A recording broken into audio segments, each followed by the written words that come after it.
Tale of Three Villages. The word tale means story.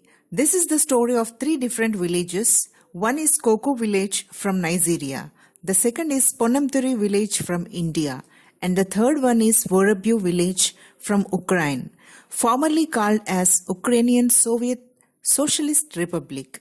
In this video, we are going to discuss the first village, Koko village, which is from Nigeria.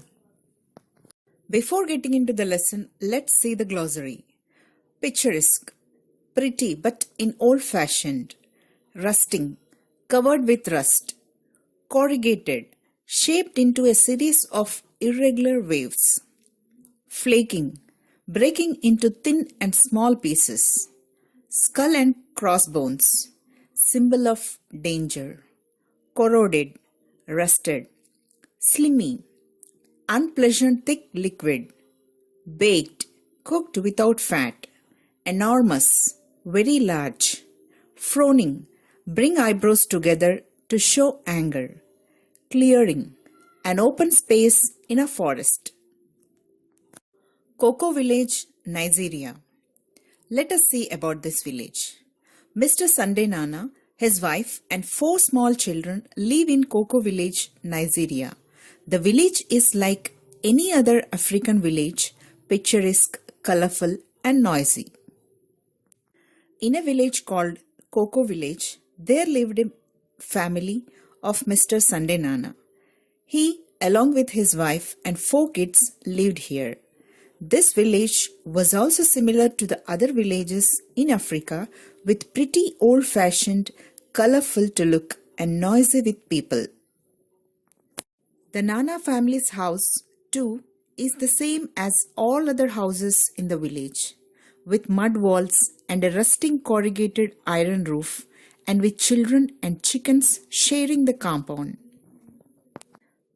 His house was also like other houses made of mud walls and roof with the wave-shaped iron sheets which were rusted. Along with the children, there used to be chickens living in the compound of the house. There is one difference, however. Outside Mr. Nana's front are 3 large empty metal drums, the bright red paint now faking away, but the skull and crossbones symbol clearly visible on each. And in a clearing 200 meters away from the village, next to a stream that the villagers get their drinking water from, is an enormous pyramid of identical drums reaching to the sky. But there was one difference found, that is, there were 3 big empty drums made of metal which were painted red, but the color was almost fade. It had the symbol of skull and crossbones, which indicates danger. And about 200 meters away from the village, there was a stream from where villagers fetched their drinking water. Near the stream, there was a large pyramid of similar red drums, which were as high as the sky. Some of them are badly corroded. They are slimy contents of various colors, grey, dark green, bright orange, etc., leaking out down on the baked African earth and into the stream. Some have fallen down and rolled, or been rolled by playful children, into the bush. Some are smoking in the midday heat. Some are swelling, as if their contents are bursting to get out. Some have already burst. Few of those drums were completely got rusted. Their liquid contents, which were of different colors, grey, dark, green, orange, etc., was coming out of them and falling on the earth, and also mixed into the stream water. Because of the weather and high temperatures, it was completely melting. From that collection, few drums rolled down and a very few brought by the children playing, and few went into the bushes. Some smoke was coming out of few drums.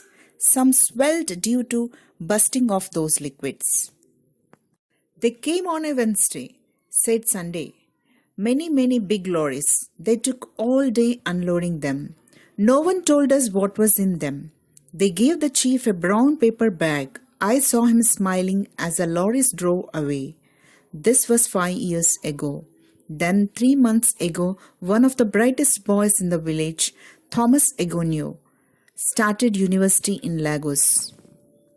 Explaining about those collection of drums, Sunday Nana said that few people came on Wednesday and unloaded those drums from big lorries.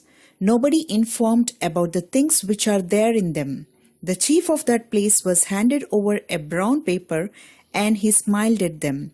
And those lorries went away after unloading.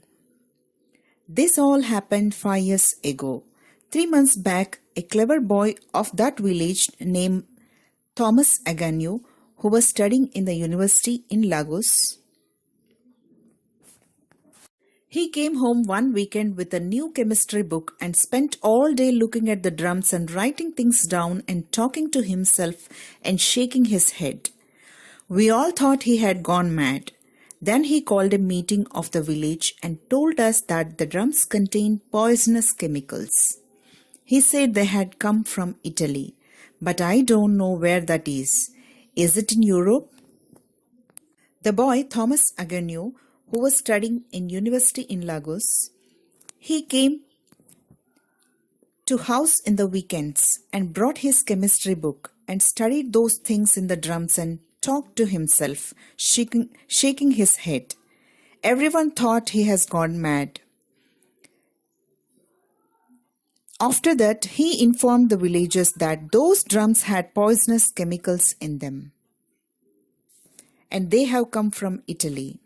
And Sunday Nana doesn't know about where it is.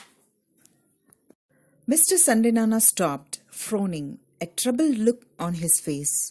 In the last 5 years, 13 people have died in this village.